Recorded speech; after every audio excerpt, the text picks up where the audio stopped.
Allez, bonsoir encore. Je vais faire une deuxième vidéo ce soir. Bonsoir mes frères de la vérité. Siena, Clétus, mon frère Danny Scorpio, Tapsec.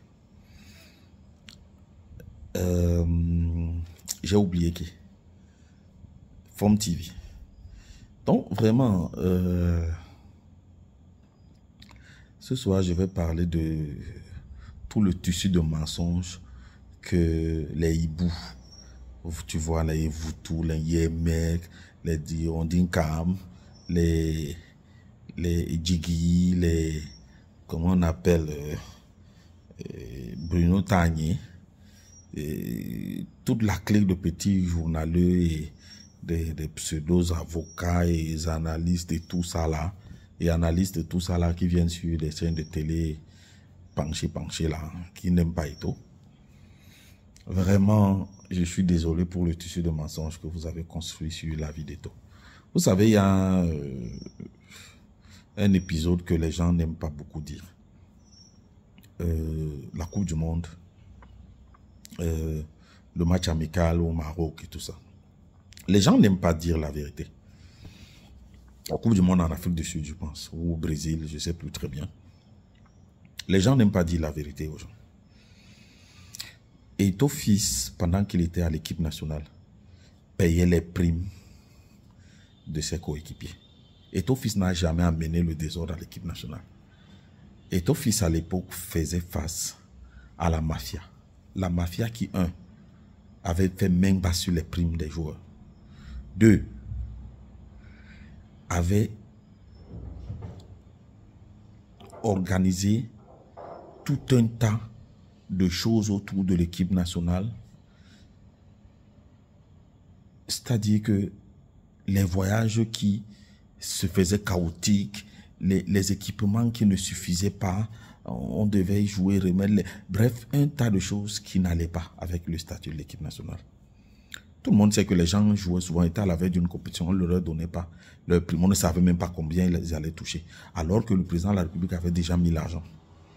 C'est ça qui a énervé Eto'o. Les gens qui achetaient les places à l'équipe nationale à l'époque, tout le monde connaît ces choses-là. Et tous les hiboux qui viennent raconter comment Eto'o avait refusé le drapeau, avaient non. Eto'o n'a jamais amené le désordre à l'équipe nationale.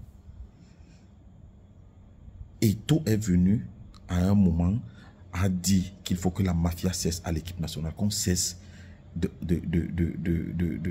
prendre l'argent des primes des joueurs, qu'on paye les primes à temps, qu'on cesse de les couper, voilà. Et que certaines choses, certaines pratiques qui se faisaient au vu et au su de tout le monde à l'équipe nationale, c'était le problème d'Eto'o.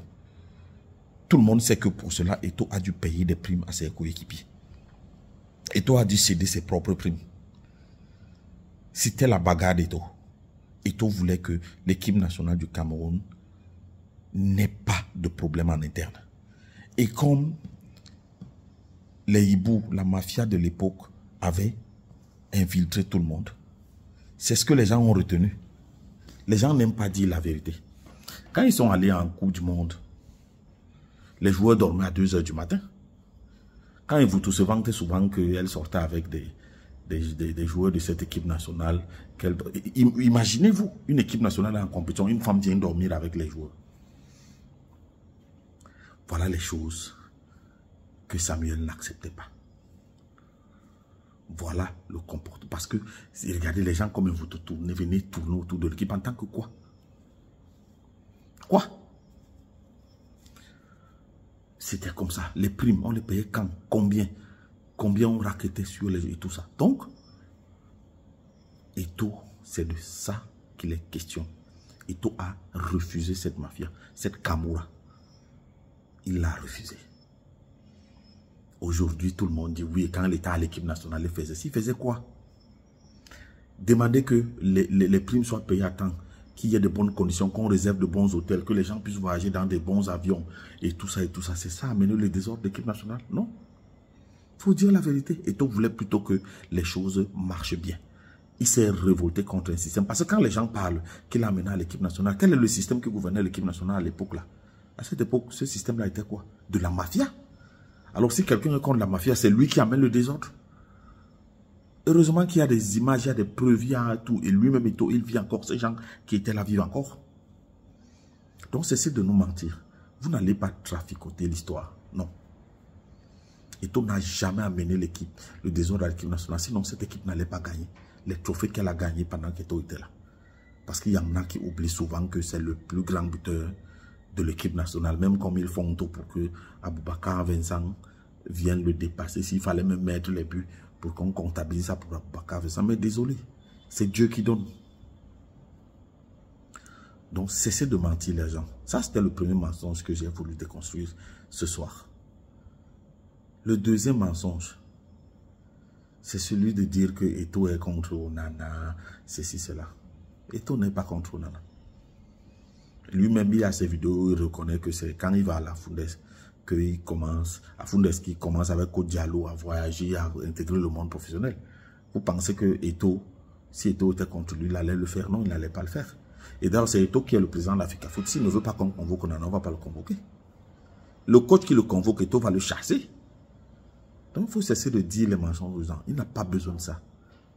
Si Onana lui-même a ses problèmes, c'est par rapport à son ego, aux gens qui le conseillent, qui lui ont appris que lui devait se mesurer à Samuel Eto'o et à tout le monde parce qu'il joue à Manchester. Bon, tant pis. Donc, cessez de dire que non. Quand il a gueulé les gars de Lyon là et qu'il a fait sa bourde là, ce n'est pas, c'est pas Eto'o.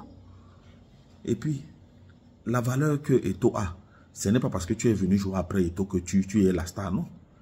L'équipe nationale du Cameroun actuel n'a aucune star. Peut-être qu'on peut parler de Mbeumo ou de Baliba, qui valent beaucoup d'argent, mais Onana là, ce n'est même pas. Parce qu'à son âge, à 29 ans, ce n'est pas Eto'o qui l'empêche de faire quoi que ce soit. Voilà. Eto'o, lui, il est une star, il mourra star. Vous avez vu le deuil de Maradona ou de Pelé.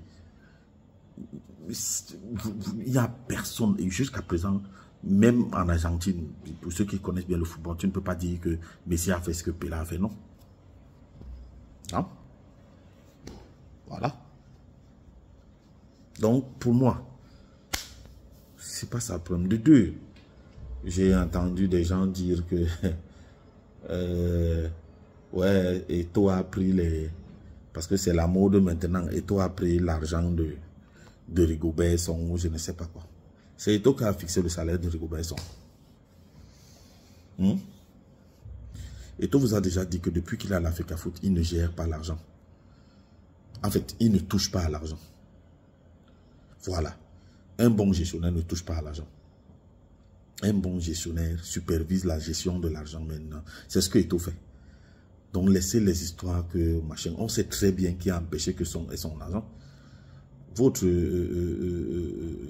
coach Pépé Soupe là, n'est-ce pas? On lui a acheté la voiture, on lui paye même des salaires en avance et on paye même son agent, on paye même son secrétaire particulier et tout ça là. Qu'est-ce qui a empêché qu'on paye le salaire de son? Donc, tout n'a rien à voir dedans. Il faut cesser de mentir les Camerounais. Voilà. La troisième chose, c'est les démissions qu'il y a à l'Africa Foot. Mais c'est normal. Moi, je vous aurais dit les rats quittent le navire. C'est ça. Donc, si vous comprenez l'expression, ce que je dis, les rats quittent le navire. Hein? C'est comme ça. C'est tout. Le vrai équipage est dans le navire. Même contre des tempêtes qui... C'est les rats qui quittent le navire quand il y a les tempêtes. Mais les tempêtes des hiboux, les vrais marins restent dans le navire, c'est les rats qui quittent. C'est tout. Et puis Eto'o, lui, n'a aucun problème. Si 2 ou 3 personnes démissionnent dans une institution où il y a 100 personnes, où est le problème? C'est tout à fait normal. Là où moi je travaille, les gens démissionnent tous les jours. Ce n'est pas ça qui fasse que mon institution bancaire où je travaille ne fasse pas son gros bénéfice ou que il y a 500 ou 800 personnes. Si 2 ou 3 personnes partent, en quoi est-ce que c'est un problème? Même si c'est le directeur de quoi, mais vous partez, vous êtes parti. Il y a des millions de Camerounais qui peuvent occuper ces postes. Point barre. Donc ceux qui font souvent des conneries sur Internet, comme ils coulent de Seafoot là, qui s'amusent à écrire des bêtises à longueur de journée, ça a quel sens? C'est les gens qui n'ont rien, qui n'ont pas assez de jugeotes qui écoutent ce genre de conneries. À l'Africa Foot, si tu ne veux plus travailler, Ou si tu trouves que tu as un problème avec un autre, tu démissionnes. Quelqu'un d'autre vient à ta place et il travaille. Nul n'est indispensable. Et puis la démission de quelqu'un ne veut pas dire qu'il y a un problème. Il y a quel problème à l'efficacité? N'est-ce pas? Voilà Fethieu qui a dit dernièrement qu'il allait arrêter son équipe dans le stade. Il fait sortir l'équipe, il dit qu'il ne joue plus. N'est-ce pas? C'est lui qui est revenu dire maintenant qu'on l'a trompé et tout ça. Donc vraiment, arrêtez-nous le cinéma. Samuel va avancer tous les mensonges que vous faites sur lui. Oh, il n'a plus d'argent. Oh, il a fait ceci. C'est vous-même qui allez revenir tout bêtement. C'est aussi simple que ça. C'est aussi simple que ça. Donc arrêtez les manipulations avec Samuel, ça ne passe pas, ça ne donne pas. Vous avez vu dernièrement à la CAF, vous avez dit que oh, il a été chassé, il ne va pas faire ceci, donc bon Dieu qui va. Qui siège là-bas maintenant? Donc vous allez de mensonge en mensonge, de manipulation en manipulation. Non, haro les manipulations contre Samuel Eto'o, ça ne passe pas. Voilà. Et ça ne passera pas. Parce que nous, on connaît la vérité.